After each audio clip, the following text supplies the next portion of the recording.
എല്ലാവരെയും നമുക്ക് സ്നേഹിക്കാൻ വളരെ എളുപ്പമാണ്, സത്യമല്ലേ? To love is very easy. ഒരു കുഞ്ഞിനെ കണ്ടാൽ, മുതിർന്ന പ്രായമുള്ളവരെ കണ്ടാൽ, അല്ലെങ്കിൽ ഒരു സുഹൃത്തിനെ കണ്ടാൽ സ്നേഹം തോന്നും. To love is easy. കാരണം സ്നേഹം നമ്മുടെ ഹൃദയത്തിൽ നിന്നാണ് തുടങ്ങുന്നത്. പക്ഷേ ടു ബി ലൗഡ് അത് നമ്മുടെ കയ്യിലല്ല. അത് മറ്റൊരാളുടെ ഹൃദയത്തിൽ സംഭവിക്കേണ്ട അത്ഭുതമാണ്. നമ്മൾ പലരെയും സ്നേഹിക്കും, പക്ഷേ ജീവിതത്തിൽ നമ്മൾ കരയുമ്പോൾ നമ്മളെക്കാൾ കൂടുതൽ തകരുന്ന എത്ര പേരുണ്ട്? നമ്മളൊരു ദിവസം വിളിച്ചില്ലെങ്കിൽ എന്തു പറ്റിയെന്ന് ചോദിച്ച് വിളിക്കുന്ന എത്ര പേരുണ്ട്? നമ്മൾ ക്ഷീണിച്ചിരിക്കുമ്പോൾ നീ ഒന്ന് വിശ്രമിക്കുക, ബാക്കി ഞാൻ നോക്കിക്കൊള്ളാം എന്ന് പറയുന്ന എത്ര പേരുണ്ട് ജീവിതത്തിൽ? ലോകത്തിലെ ഏറ്റവും വലിയ സമ്പത്ത് പണമൊന്നുമല്ല. നമ്മളില്ലാത്തൊരു ദിവസം ഇന്നവൻ ഉണ്ടായിരുന്നെങ്കിൽ, ഇന്നവൾ ഉണ്ടായിരുന്നെങ്കിൽ എന്ന് ആത്മാർത്ഥമായി ആഗ്രഹിക്കുന്ന ഒരു മനുഷ്യനാണ് ആ ഒരു മനുഷ്യൻ.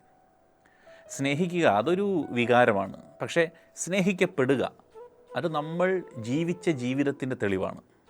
ഒരാളുടെ ജീവിതത്തിൽ നിങ്ങളില്ലാതെ ജീവിക്കാൻ പ്രയാസമുള്ള ഒരാളായി മാറുക. To love is easy, but to be deeply, genuinely loved, that is the rarest gift a human being can ever receive.